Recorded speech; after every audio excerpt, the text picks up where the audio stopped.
الأقوال المروية. توفي بالمدينة المنورة أبو عبد الله، وكان قد اجتاز بأقوال بني من الطائفة النجارية، ومكث في مصر سكيما يعان سكمه وتقواه.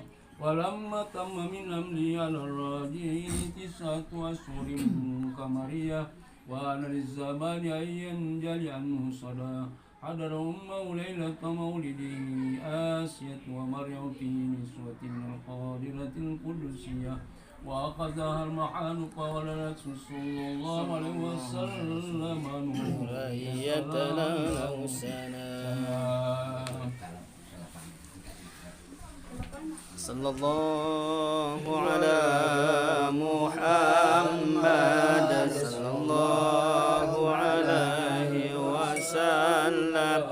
طلع البدر علينا من ثنية الوداع. صلى الله على محمد صلى الله عليه وسلم. وجب الشكر على